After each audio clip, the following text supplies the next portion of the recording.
Olá pessoal, me chamo Riquelme Rafaela, curso de Engenharia Civil na Universidade Federal de Alagoas e faço parte do grupo PET Engenharias.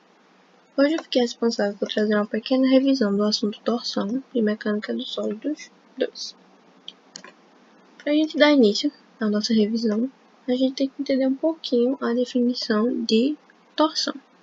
A torção ela pode ser entendida como a deformação que o elemento sofre quando está sobre a ação de um momento que tende a rotacionar, vamos dizer assim, que é o que é exemplificado nesta figura.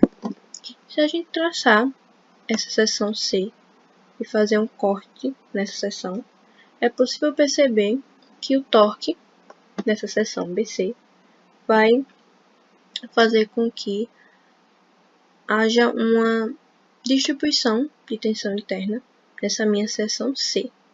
Se a gente for pensar em equilíbrio de forças, a gente vai ter que o somatório dessas tensões internas na minha seção C vão ter que ter a mesma intensidade com sentido oposto do meu torque da seção B, de forma a deixar a minha seção BC em equilíbrio.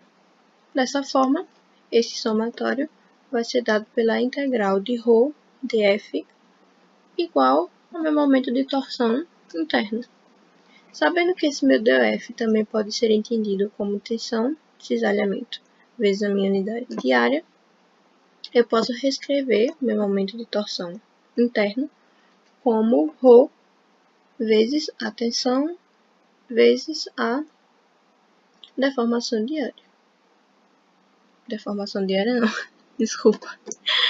De unidade diária. E o meu ρ vai ser a minha distância aqui do meu eixo central do meu elemento para a minha extremidade aqui da seção.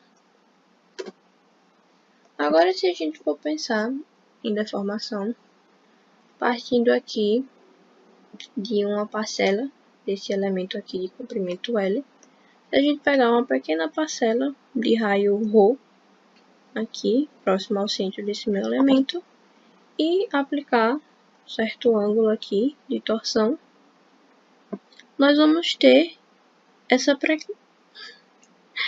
pequena angulação aqui, que por definição, a deformação de cisalhamento em um certo elemento é medida pela variação do ângulo formado pelos lados do elemento.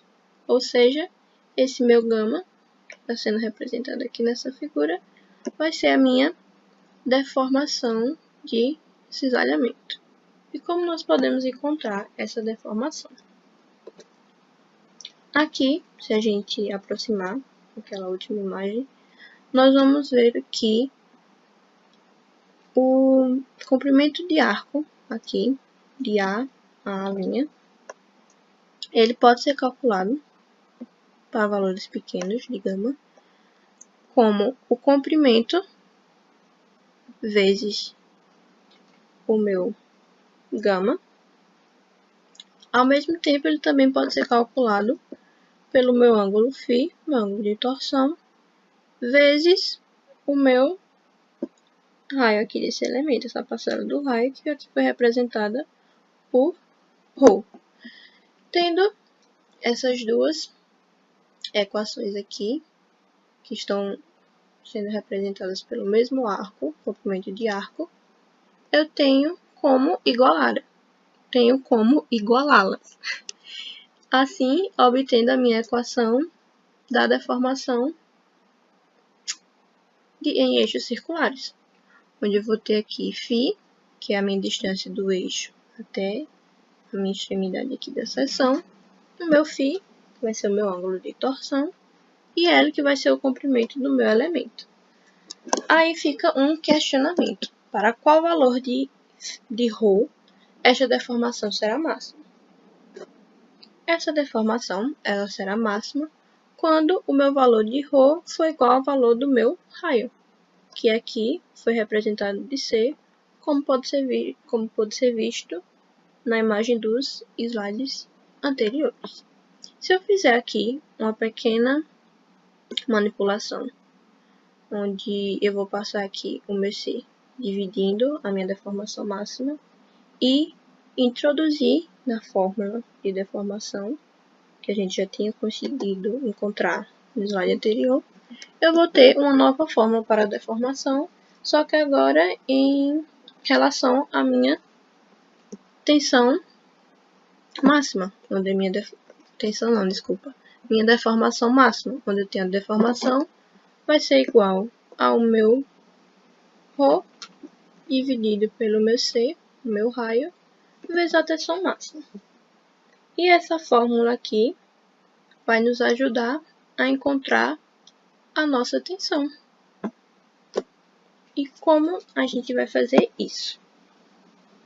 Tendo achado essa nossa fórmula para deformação, nós vamos utilizar também algo que vai nos auxiliar, que nesse caso é a lei de Hooke, onde eu tenho que a minha tensão é igual a G vezes gama, onde G é o meu módulo de elasticidade de cisalhamento e o gama é a minha deformação. Sabendo aqui que eu tenho que a tensão é G vezes, no caso módulo, vezes a minha deformação, eu posso substituir essa fórmula aqui. Aí eu vou ter o quê? ρC vezes o módulo de elasticidade vezes a minha tensão máxima. Só que aí, essa G vezes a minha tensão máxima também pode ser entendido como a minha tensão máxima, lá da lei de Hooke. Ou seja, eu tenho que a minha tensão vai ser igual a ρC, ρ dividido por C, vezes a minha tensão máxima. E a gente pode entender isso como que enquanto a tensão de escoamento, o limite de proporcionalidade, não for atingida, a tensão de cisalhamento na barra circular varia linearmente com a distância ρ ao eixo da barra, que é possível aqui observar na fórmula. Aqui é apenas o gráfico, onde está exemplificando onde eu tenho a tensão e a minha deformação. Aqui a fase elástica até ela atingir a minha tensão de escoamento. Ela já passa para a fase plástica, que a gente está analisando ela apenas no regime elástico. Aqui nós temos a distribuição de tensões de cisalhamento para eixo circular vazado. Quando eu tenho um eixo, uma seção aqui não vazada, minha tensão máxima, como já foi falado antes, ela vai estar aqui no meu raio. E no meu centro, no meu eixo principal aqui, eu não vou ter a minha tensão. Ou seja, ela vai ser vai ter apenas tensão máxima. A mínima aqui vai ser 0. No caso de uma seção com eixo vazado, eu vou ter que a minha seção, que a minha tensão mínima vai ser quando a minha tensão estiver no menor raio, aqui representado por C1.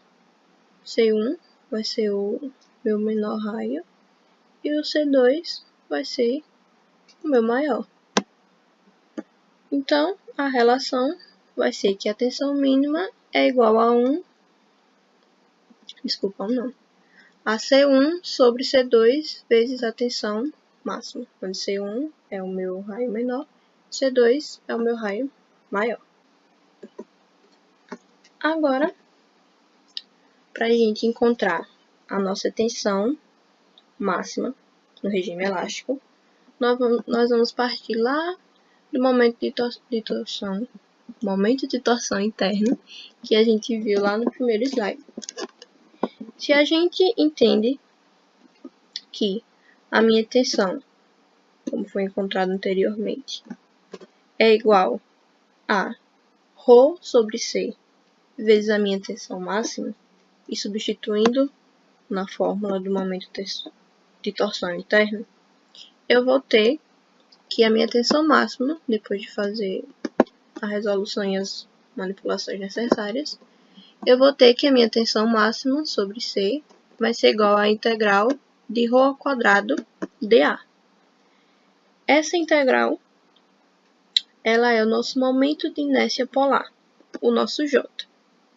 Se a gente substituir aqui na fórmula, nós temos que o nosso momento de torção interno pode ser representado por J, que é o nosso momento de inércia polar, representado pela integral acima, e vezes a nossa tensão máxima sobre o C.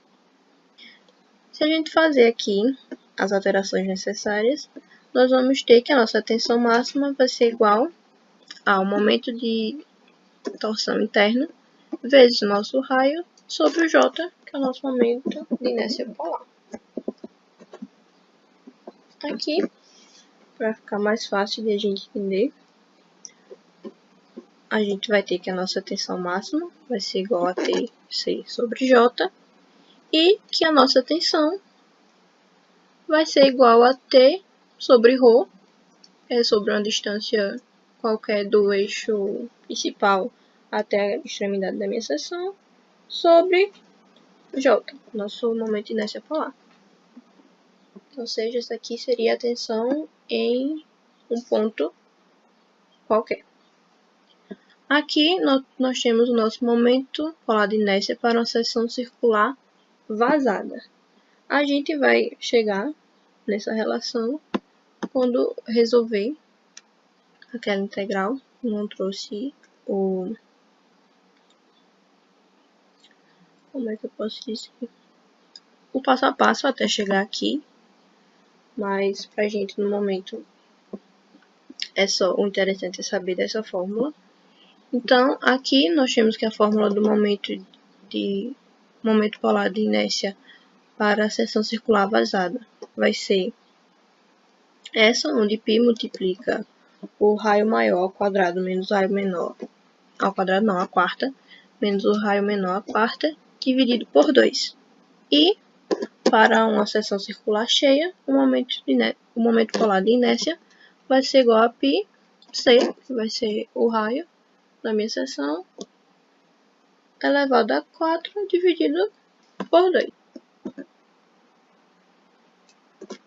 Aqui nós temos a unidade de medida de T, o nosso momento de torção interna vai ser Nm, nosso C e o nosso ρ vai ser medido em metro, nosso momento de inércia vai ser medido em metro a quarta, nós temos a nossa